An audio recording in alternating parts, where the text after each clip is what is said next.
What's going on, everybody? Happy Thirsty Thursday. Another edition here of GBC. It's Dangle Bet Celly with Chris Meaney and Eric Young, presented by PointsBet here at FTN.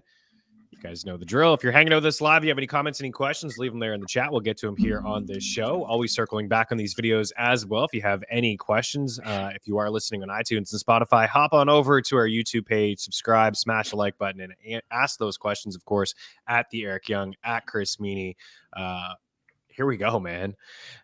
Game 5 tonight. Rangers and Panthers series all knotted up at 2 games apiece. Game 5 tomorrow night in Dallas. Stars. Exactly what we wanted. Exactly what we wanted for sure. I know that the fan bases of those teams are certainly sweating, but Sure. As hockey fans, we're loving this right now.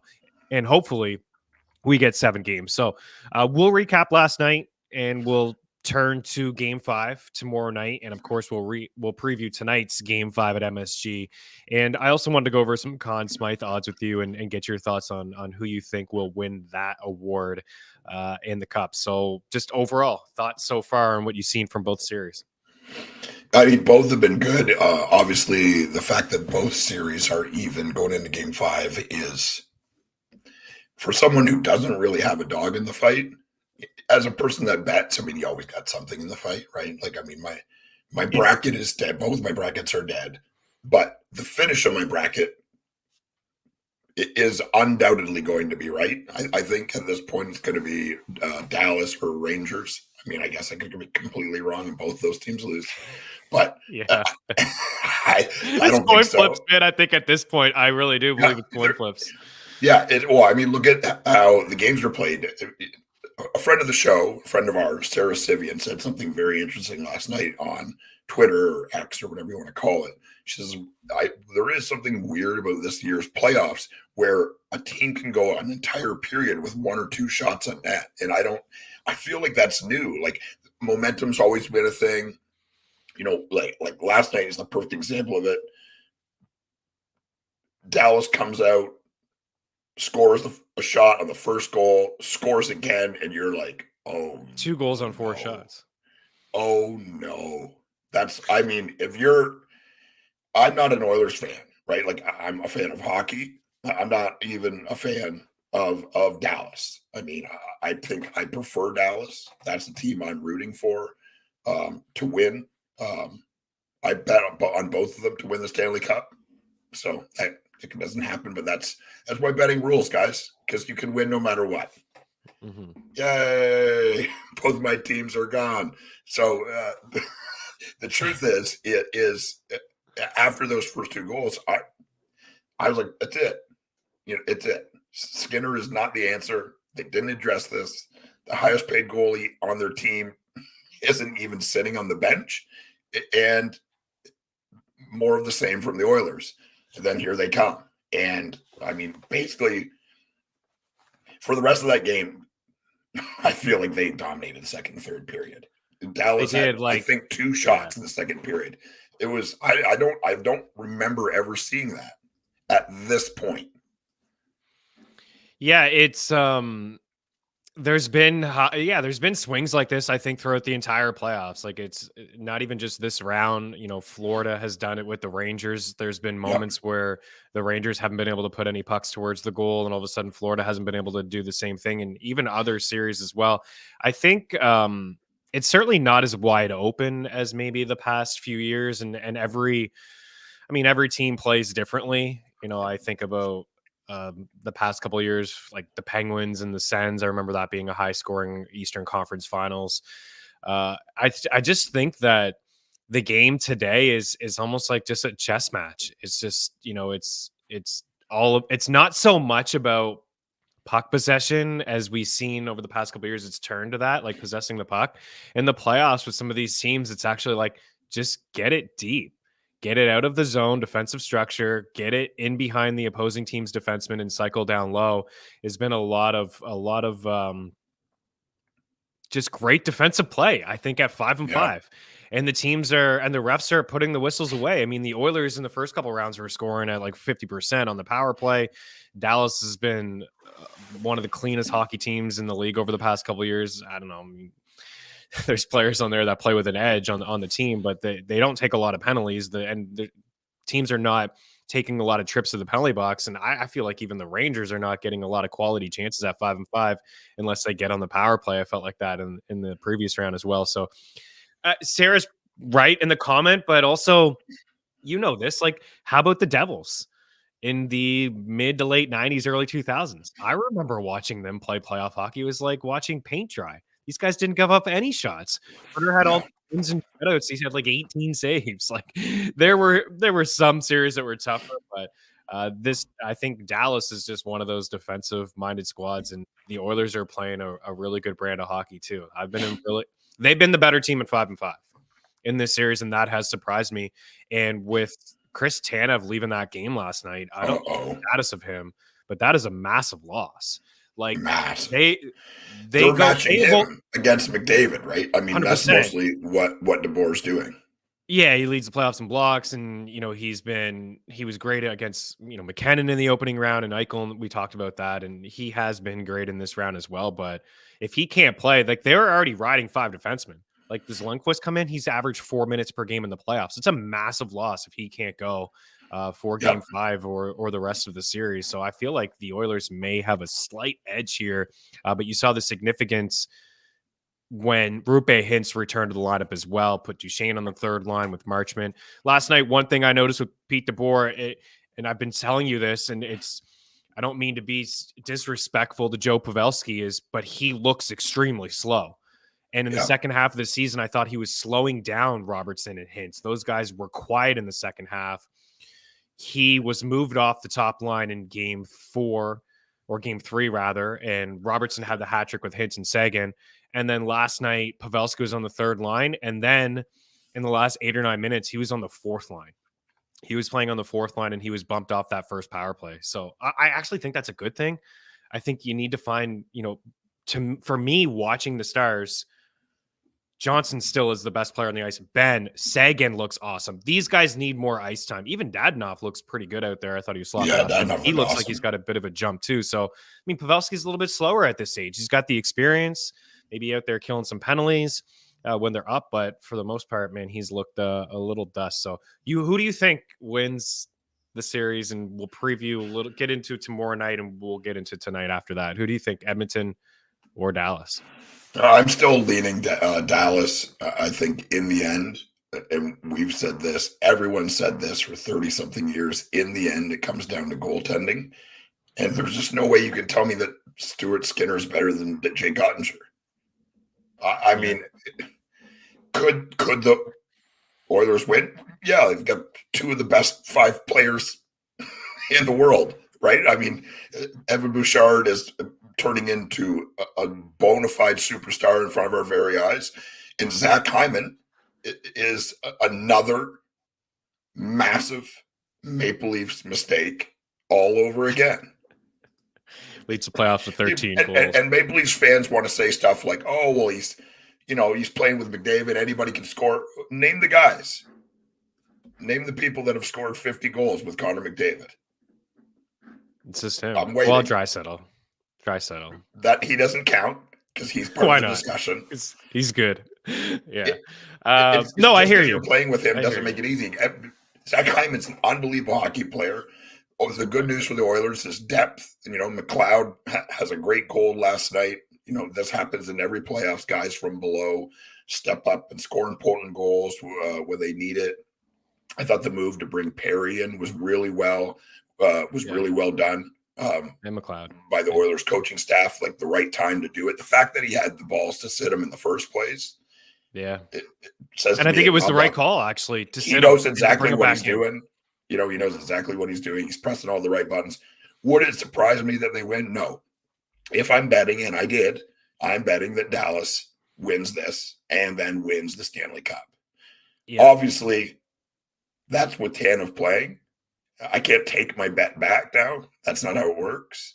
Mm-hmm. But Tanev is, I think, the most I'm trying to think of the word. The less thought of, most important piece to what they've done in these playoffs. For sure. It was the big He's allowed them to play 5 defensemen. Name Yeah. another team that can do that Yeah. Yeah. So and get I mean, away with it. I'm with you on Dallas. We know, everybody knows now that we have them. Like, they were my prediction before the season started, and I doubled down at the before the playoffs started. I'm still with them. I picked them against the Oilers at FTN. I am still with them. I think that this series will go 7. Uh, but having 2 of the next 3 in your own barn is huge. They've been almost perfect on the road. I think 6-2, right? They went into Colorado, won 3 games on the road. They won the 2 against Vegas on the road. So they can go into Edmonton and win another one. But yeah, if there's no Tanev and Tanev is ruled out for like I don't know, it's you never know. It's always like a day-to-day thing. He may not play game 5, and Dallas may know that he's done for the playoffs, and they'll just make him questionable every single night. But yeah, we'll see what comes of that. But I think that's a massive edge in Edmonton's favor. If there's no Tanev moving forward, they may be able to get this thing done and get to the Stanley Cup Finals. Okay, so for tomorrow, just quickly, and I get some comments. I want to bring some of this up to before we officially move on. I think this is a pretty good comment here from ST Martin 17773. Coin flip, the puck that hit Nurse's backside went 5 feet and 45-degree angle through the small horse skin of his waist. There's been a lot of that, actually. He's let in a couple softies, like when in big moments for sure, but against the Kings, there was a lot of weird bounces. That was certainly one that he couldn't prepare for. You'd like to see him have the save in the opening minute, but come on, it's Wyatt Johnson on a breakaway and he snipes. So it's hard to fault him for that. But he made a big save on Sagan in the slot when it was a 4-2 game earlier in the third. So he's made some nice saves. But there have been some weird bounces that have gone on him. But I agree with your comment, EY. Like, of the 4 goalies remaining, let's be honest, he's not on the same par as Igor and Ottinger and Bobrovsky. For those guys. And again, Knobloch going to Pickard and then back to Skinner. He's done it all right. It all right. He made the right call to get Perry out of the lineup, and then at the right time to put him back in. And McLeod last night scored the goal that you alluded to. And also, I thought the game turned when Dallas got the power play. What I've seen in these playoffs is when a team gets a power play and they're not productive and they're sloppy like Dallas was, couldn't set it up at all. Edmonton scores a shorty and they get momentum. A couple times in these playoffs, I've seen a team get a power play, get nothing out of it. They've had momentum throughout like the period. And it goes away. And part of why they got the power play is because they were pinning the other team in the defensive zone. They get the power play. They do nothing on it. They look awful compared to the 5-on-5 play that they had. And then the other team gains momentum. I've seen that a lot here, especially with the New York Rangers. Their special teams has been fantastic throughout the playoffs. So that was, I think, the swing last night. The Oilers come back, make it 2-2, but a 2-2 game, I thought, with Dallas getting that power play, and then Edmonton gets 2 quick ones. Draisaitl right away after that shorty, right away. Shorthands are a backbreaker, and this is, probably Canadian bias. That's where, I live here now. I'm an American citizen, but growing up in Canada, like, there's not a person in Edmonton, in that arena, that doesn't understand that that's a big deal. And they cheer for them killing a penalty like some smaller American markets would cheer for someone scoring a goal, right? Like it's just not the same thing. That crowd was nervous because they're the Oilers. It's 2-2. We let them crawl back in. They're all wanting to bury their head and bite their nails off. And then they score. They kill that penalty magnificently. And then at the end of it, score a shorthanded goal. And the momentum completely goes the other way for the rest of the game. And I agree with what you're saying. I mean, that play changed everything. It changed everything. I like this call. Like, we're assuming Tanev doesn't play. I mean, the guy he's powered through so much. I mean, he blocked a shot and then left immediately. Actually stayed on the bench for quite a bit. I think this is going 7 anyways, regardless of Tanev. I thought Adam makes a good point here on, David's shooting as well. I already put in the tracker for tomorrow night a couple plays. I want to share them with you guys here before we get into tonight's action. He got away from, at home, he gets the last change. Of course, you get away from Tanev. It's easier to get away from matchups when you're at home. I put him in last night today to get 4 shots. Like, he's been shooting, right? He's sometimes he's passive. He wants to pass. He wants to make the great play, but McDavid is shooting the puck right now. And he's had a couple games in the series with 4 or 5 shots, a lot of attempts from him last night. Nice little shot off the pads to Bouchard. I do believe he tried that one last night. And Biz was loving it. The POP pass off pads. Yeah. Gretzky was on. Gretzky hates it during the game. He hates it. Gretzky hates it, and he hasn't been on the broadcast lately when the boys bring it up, but he was on the broadcast last night, and Gretzky's like, man, he had to own it. He's just like, it was, yeah, I mean, the best player in the world passing off the pads. You got it right there, Biz. I think that's exactly what it was to Bouchard. But anyways, tomorrow night, Connor McDavid, 4 shots plus money. A couple others. There's some that really worked out for us in game 3 when Hintz came back around Robertson, Point, and Sagan, and it worked out. It didn't work out last night, but that line was buzzing. Hintz and Robertson and Sagan, they didn't hit the score sheet, but they almost had a couple. I like all those guys again for a point. Robertson's a little bit juiced for tomorrow night. We were on the 3 shots for Robertson last night at plus 120. Going to be on it again. It's back-to-back games now. Just having his center back. Hintz is looking for him. It's a big plus for Robertson, so look for him tomorrow night for 3 shots. Still like Sagan, hit for us last night, did in game 3. Other guys that are juiced that I think will get to 3, like Draisaitl. Hyman's probably going to get to 4. The Hyman Bouchard, point, same game parlay has been working out and will be on McDavid for 2 points as well.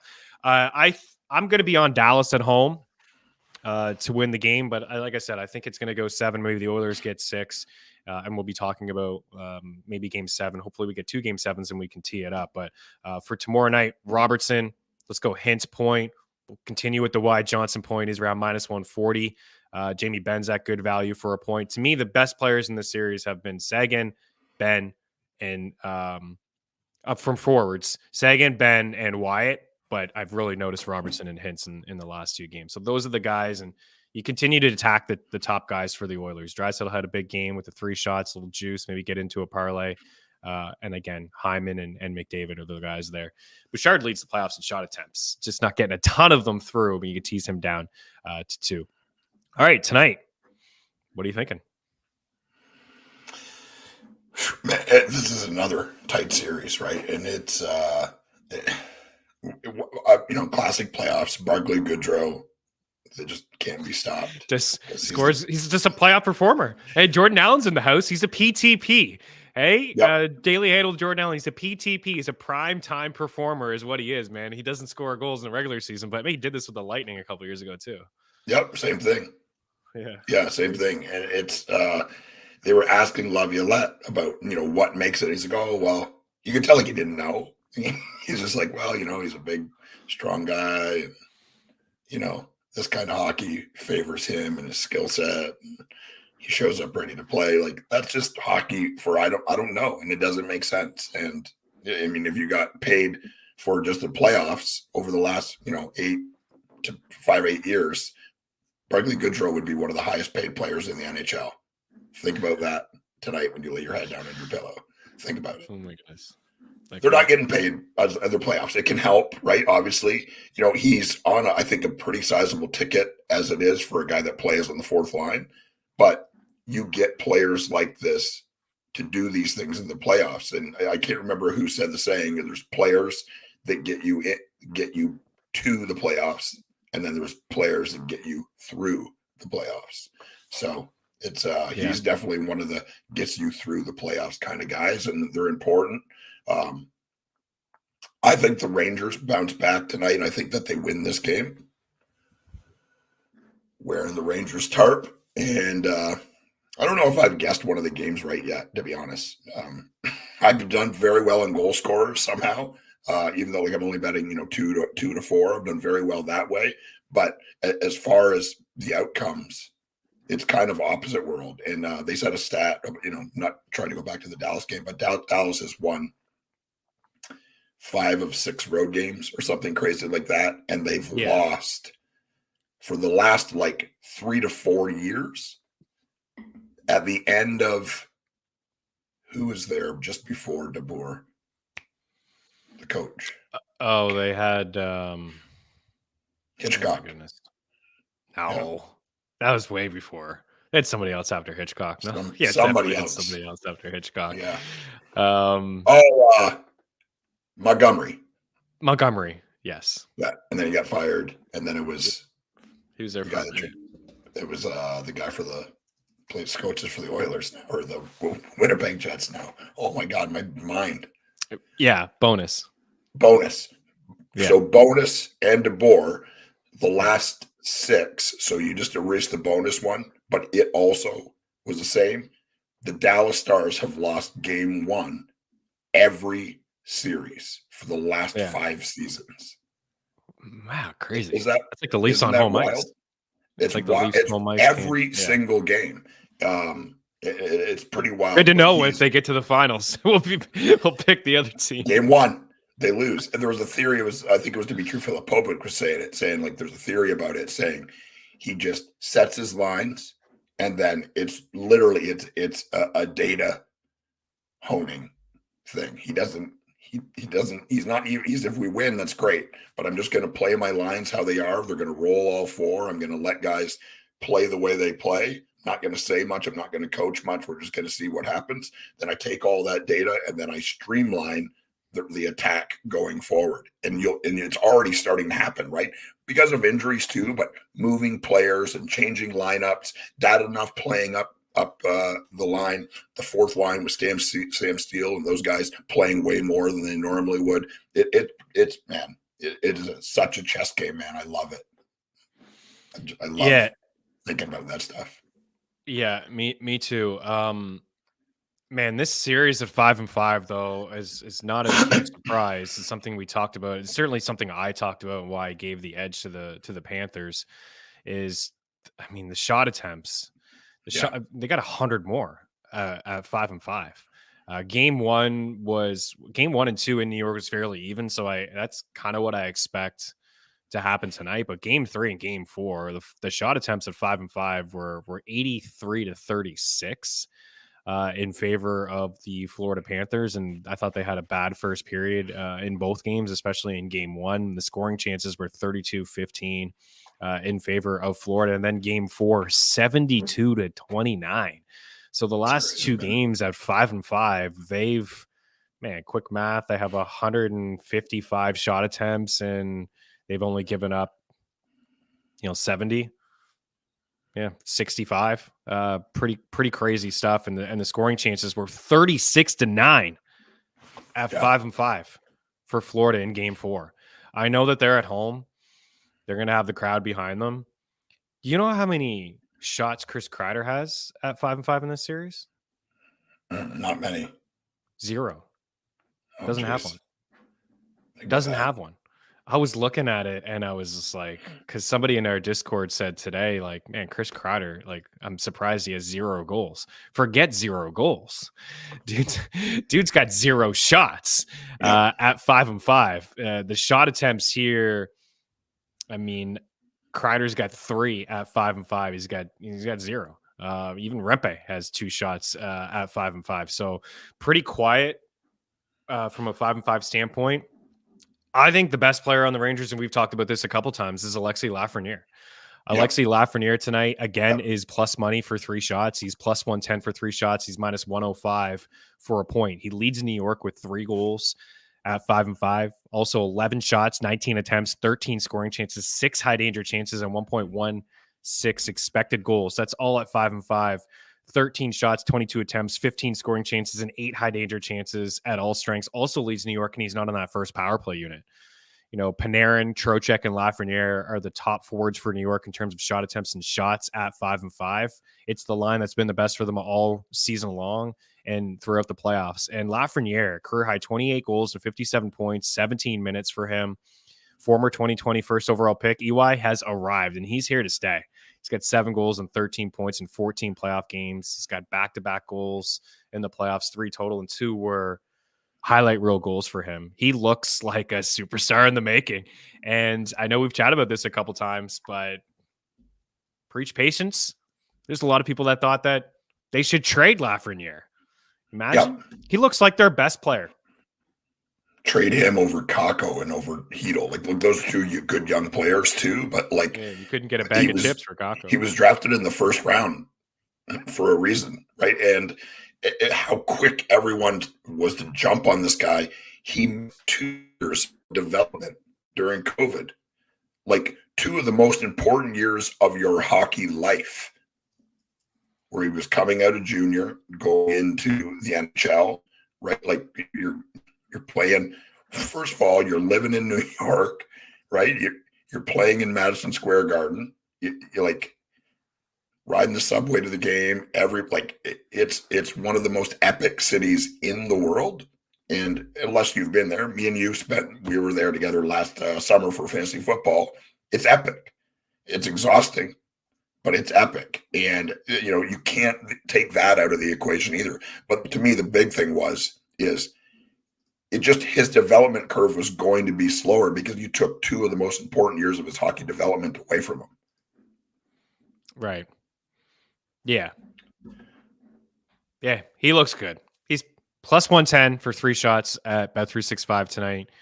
He's minus 110 at BetMGM for a point. So I would just continue to ride Lafreniere in this series and the 5-5 play that has been good for the New York Rangers here. Adam chimes in and says plus 170 at Bet365 for Trocheck laugh point parlay. I did see that. I think it's plus 225 if you add Panarin in there. Get a little greedy. I would just go with Panarin too. Trocheck has been right there with Lafreniere. I mean, he has the 5 goals, I think, in the series, which leads the Rangers. And his shot attempts have been right there with Laff. But overall, let's see, all strengths here for Vincent Trocheck. What was I thinking? He's got 5 points. Sorry, 5 points lead the series. He's got the 2 goals at all strengths. Barclay Goodrow's got the 3 there on 5 shots. But yeah, Lafreniere, man, and he's getting a little bit more ice time as well. Carrying the puck is the biggest noticeable difference, right? Like for me, like he gets that first breakout pass and he carries it across 3 lines. Like there's only a handful of players in the entire league that can do that. And he's not doing it every time, but he's doing it often. Like another one I can think of is William Nylander. Like there's only a few guys that can do that, and he's doing it. He's doing it with power, strength. Like he's a big dude. And man, I'll tell you someone else who I'm absolutely in love with, Vincent Trocheck.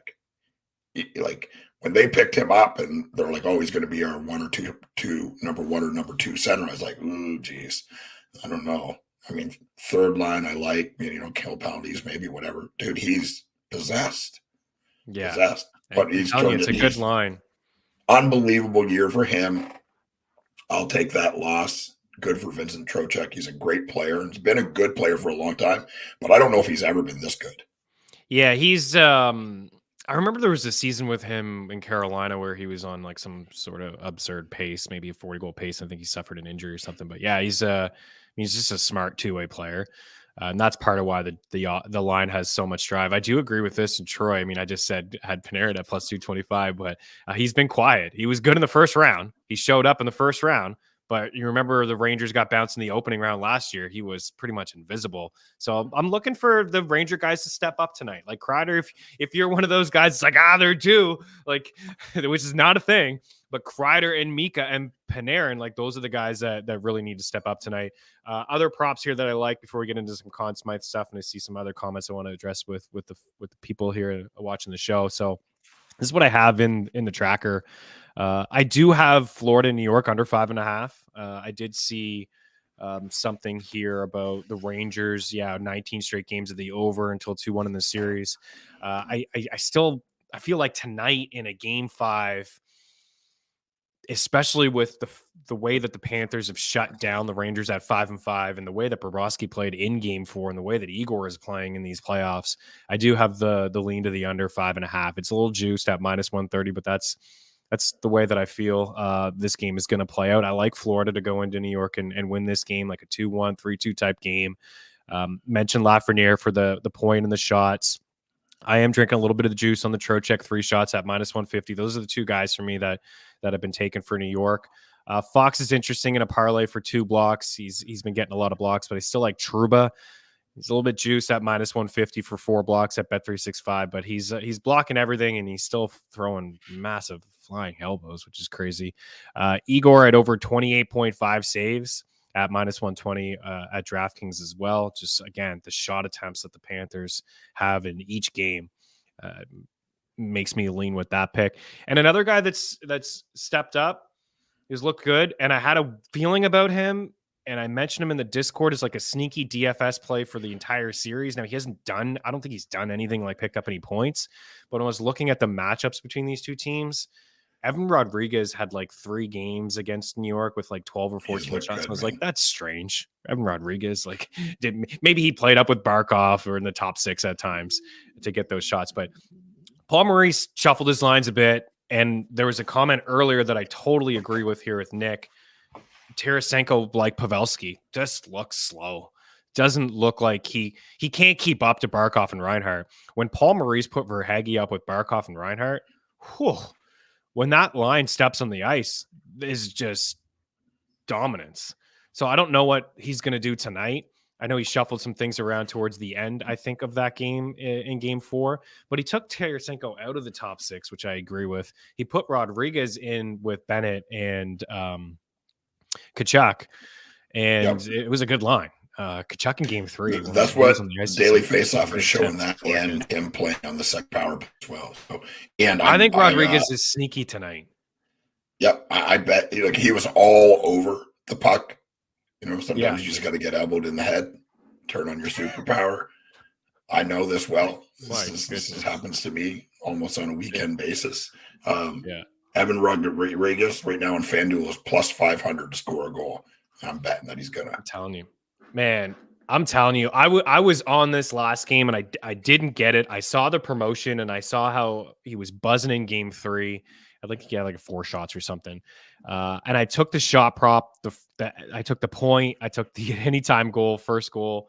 I think I want to do it tonight. You mentioned 5-1 pizza money, right? Sprinkle a little something. He's 30-1 for the first goal. Excuse me.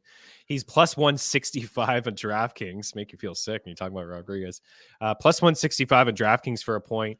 The one that I like that I'm in on is, again, juicy, is the 2 shots. Like, get us 2 shots tonight at minus 150. He's got 8 shots at 5-5. So, I mean, that's more than a lot of the Ranger players have at 5-5. And he's got 14 attempts. So he's not going to get top power play time, right? This is not going to happen for him. But if he stays on a line with Bennett and Tkachuk, he's going to get shot attempts. For example, before we wrap up from this game, I mentioned New York. So the shot attempt leaders for New York at 5-5. I mentioned Lafreniere's got 19. He's the only player that has over 14 shot attempts.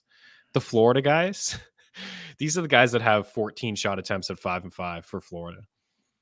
Luostarinen, Tarasenko, Ekblad, Rodriguez, Montour, Reinhart, Tkachuk, Barkov, Forsling, Verhaeghe, Bennett. All of them, basically. Bennett's got 30, leads the team.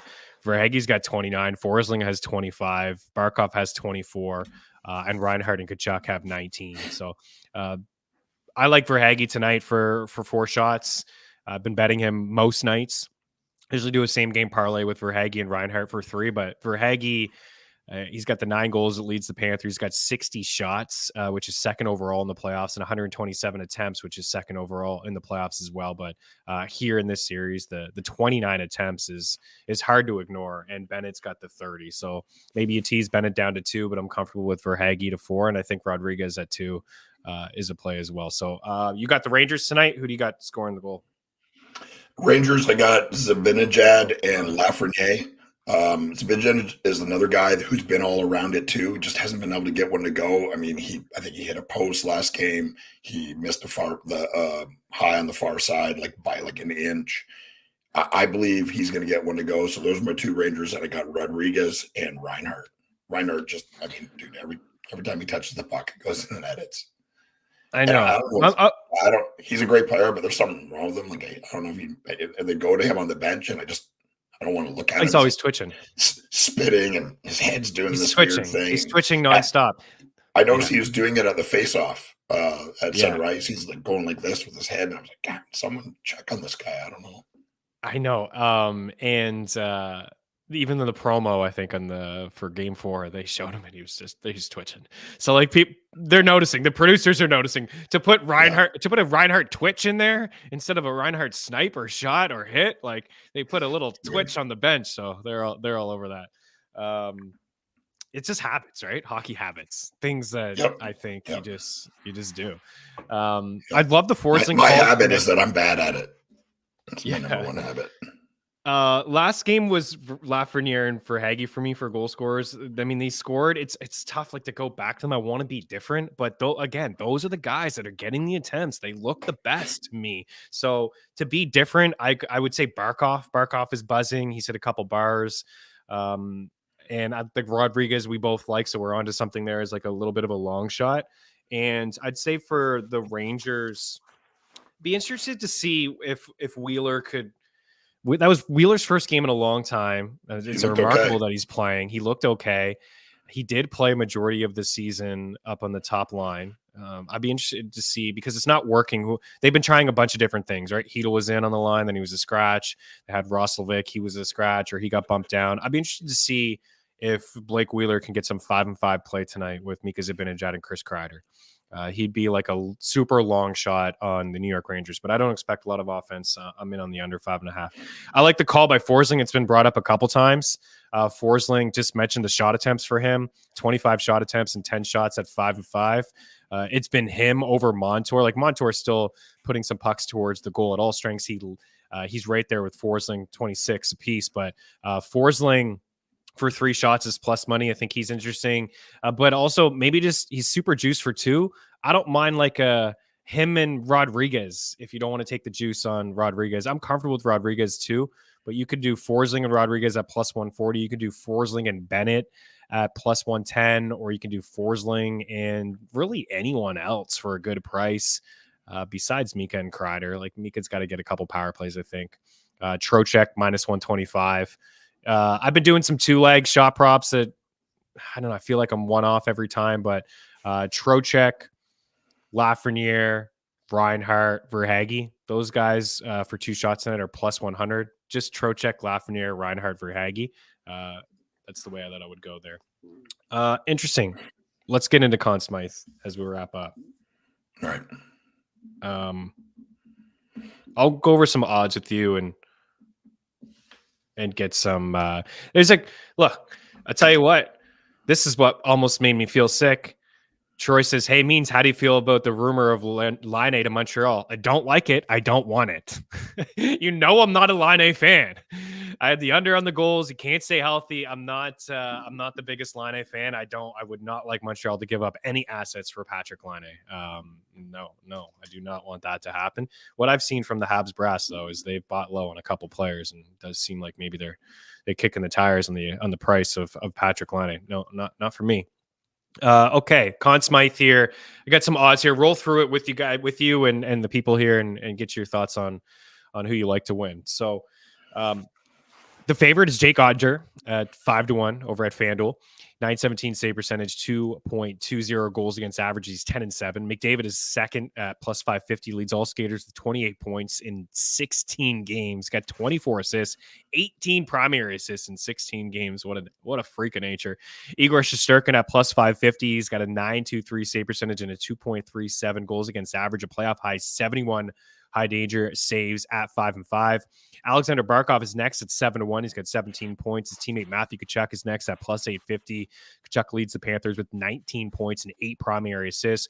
Leon Draisaitl's at plus 950. He's having a great playoff. He's got 10 goals and 26 points, but let's be honest, even Hyman leads the playoffs at 13 goals. I saw a comment at 70-1 for Conn Smythe. You know, that had to have been a little bit earlier. I don't know if that number's there or not, but let's be honest, the Oilers win the Stanley Cup. Connor McDavid is getting the Conn Smythe Award. Miro Heiskanen is 10-1. He leads all skaters in the playoffs in ice time, nearly 500 minutes, 50 more than the next closest skater. He's got 16 points in 17 games. He's fourth in blocks. Sergei Bobrovsky is 12-1. He's got a 904 save percentage and a 2.29 goals against average. He leads all goalies with 94 high danger saves at all strengths. What do you think at the top of the board for the Conn Smythe? And I mean, really, it's all about picking the winner. I feel like we agree. If Edmonton wins, it's going to Connor McDavid. If the Rangers win, it's going to Igor Shesterkin. There's a lot of different moving pieces for the Dallas Stars and the Florida Panthers. Who would you have? Who do you think right now is the MVP of the playoffs, and who do you think is going to get it? Yeah, I would say if the Rangers win, I mean, it all depends on who wins, right? I think very seldom have we saw, is it twice in the Conn Smythe history where they Sebastian Jaguar. Gare is the last one I can think of. I think we're on I think there was Hextall. one before that. Yeah. So anyways, I think if New York wins, it's just Jerkins. If obviously the Oilers win, it's McDavid. I think undoubtedly captain, most pressure. I get, Draisaitl is very important for him, but everything has been about McDavid. He's struggled where like sometimes to score and be part of them. It's been wild, right? To think like he's been one of the most dominant offensive players for the last 5 years. And there's no games where he's invisible. He's just not getting it done. But if they win, he's going to win. And I think he's going to have to find another gear yet for them to go all the way. Ottinger for sure for Dallas. I think you could make a really big argument for Wyatt Johnson, but I think if they win and Ottinger keeps those kind of stats, they're going to look at him because we've said it and other people said it. It comes down to goaltending, and that's why I believe they're going to beat the Edmonton Oilers. And Florida, I mean, I think it's Reinhardt if they win the cup. I think he, if he scores like he has been the last, this series and last series and continues, he could be the third person to win it in a losing effort if Florida makes it to the cup. Yeah, it certainly could. The Florida stuff to me, I don't. Bobrovsky's been okay. It's tough, right? It really is going to be about the Stanley Cup Finals, like which guy separates himself. If it's Bobrovsky, if it's Barkov, Kachuk. But I think I just want to throw out a couple here. Values: Carter Verhaeghe at 30-1, right? 9 goals in the playoffs, leads the Panthers. I mentioned second in shots and second in shot attempts. So he could continue this scoring pace and get 14, 15 goals. That could be enough. At 30-1, I think that's a really good number. Wyatt Johnson at 19-1 is a really good number as well. 9 goals, leads Dallas. He's got 15 points in 17 games. He's third in attempts. He's among the leaders in expected goals. So if he continues this, and Ottinger just has some shaky games in the Stanley Cup Finals, Wyatt Johnson, that number at 19-1 is really good. And the other one I'll throw out there is Jason Robertson at 30-1. This is a super long shot. Wyatt Johnson would have to struggle, and so would Jake Ottinger. And we would need to see more of what we saw in Game 3 from Jason Robertson, the hat trick, scoring some goals. He's been productive, picking up some assists, but he's a goal scorer. If he could get another 5 or 7 goals the rest of the way and have a couple really nice showings in the Stanley Cup Finals, maybe it's a series against Florida where it's a little bit more wide open. I think at 30-1, that's a pretty good number. So the long shots would be Wyatt 19-1, Verhaeghe 30-1, and Robertson 30-1. We have an Igor Shesterkin 21-1 ticket in our tracker. I'd say if you're looking to get involved in the future markets now, I'd sprinkle on those longer shots. But I'd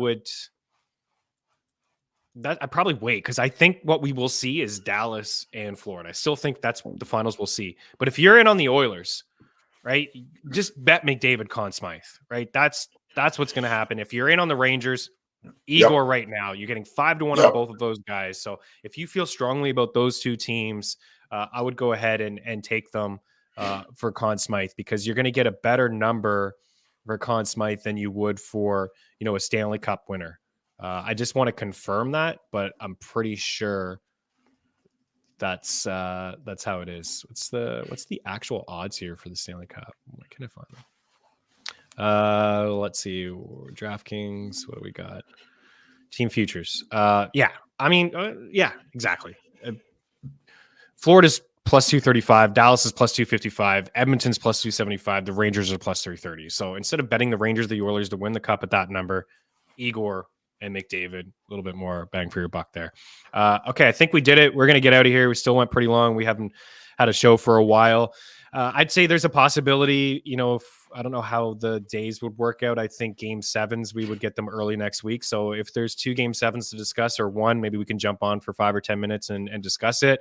But we'll certainly have another show before the Stanley Cup Finals, and we'll talk about some futures for the finals. And so just maybe 1 or 2 episodes left here for the season. Troy, your Blue Jackets, Waddell.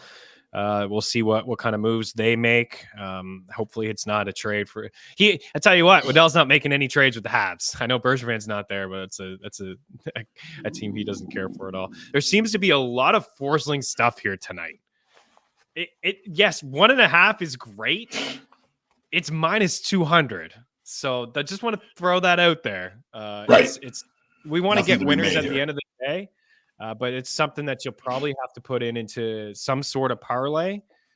What we talked about a couple guys already that we like for shot props.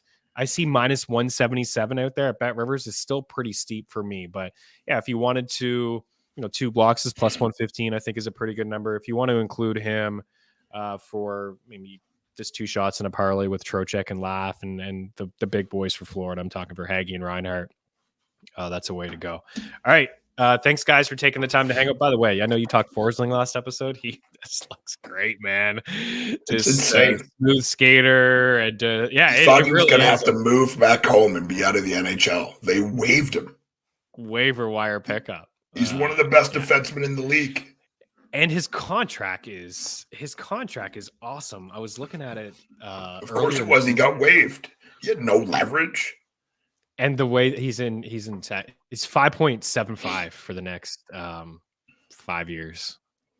It's remarkable. Crazy. He's 27. Remarkable. He's a smooth skater. He joins the rush, right? He's smart Yep. defensively, and he's got a great first pass, so he's a good one. All right, guys, we are out of here. Good luck on the ice tonight, and we'll talk to you soon. Cheers.